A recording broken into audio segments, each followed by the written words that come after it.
അഭിഭാഷകയെ അപമാനിച്ചു എന്ന പരാതിയിൽ ജഡ്ജിക്കെതിരെ കേരള ഹൈക്കോടതിയിലെ അഭിഭാഷകർ പ്രതിഷേധം തുടരും. ജസ്റ്റിസ് എ ബദറുദ്ദീനെതിരെയാണ് പ്രതിഷേധം തുടരുക. ഹൈക്കോടതി അഭിഭാഷക അസോസിയേഷൻ ഇക്കാര്യം വ്യക്തമാക്കുകയും ചെയ്തു. ജഡ്ജിയുടെ ഭാഗത്തു നിന്നും നേരത്തെയും സമാന രീതിയിലുള്ള പെരുമാറ്റം ഉണ്ടായിട്ടുണ്ടെന്ന് കാണിച്ച് അസോസിയേഷൻ ചീഫ് ജസ്റ്റിസിന് കത്തയച്ചു. ഹൈക്കോടതി അഭിഭാഷക അസോസിയേഷൻ ജനറൽ ബോഡി യോഗമാണ് ജസ്റ്റിസ് എ ബദറുദ്ദീനെതിരെ പ്രതിഷേധം തുടരാൻ തീരുമാനമെടുത്തത്. കഴിഞ്ഞ ദിവസം കോടതിയിൽ വെച്ച് വനിതാ അഭിഭാഷകയെ അപമാനിക്കുന്ന രീതിയിൽ ജസ്റ്റിസ് ബദറുദ്ദീൻ സംസാരിച്ചെന്നാണ് അസോസിയേഷന്റെ പരാതി. തുറന്ന കോടതിയിൽ മാപ്പ് പറയണമെന്ന ആവശ്യം ജഡ്ജി നിരാകരിച്ചിട്ടുണ്ട്. ചേംബറിൽ വെച്ച് മാപ്പ് പറയാമെന്നായിരുന്നു നിലപാട്.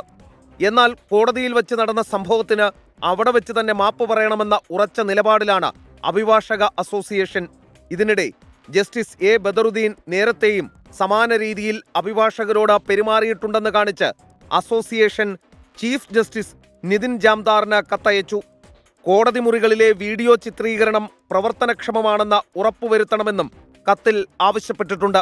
രാവിലെ ജസ്റ്റിസ് എ ബദറുദ്ദീന്റെ കോടതി മുറിയിൽ അഭിഭാഷകർ പ്രതിഷേധവുമായി എത്തിയിരുന്നു. പ്രതിഷേധത്തെ തുടർന്ന് ഇടപെട്ട ചീഫ് ജസ്റ്റിസ് വിഷയം പഠിക്കാൻ സാവകാശം തേടി. അസാധാരണ സംഭവവികാസങ്ങളെ തുടർന്ന് ജസ്റ്റിസ് എ ബദറുദ്ദീന്റെ ഇന്നത്തെ സിറ്റിംഗ് ഒഴിവാക്കിയിരുന്നു. എസ് ശ്രീകാന്ത്, 24, കൊച്ചി.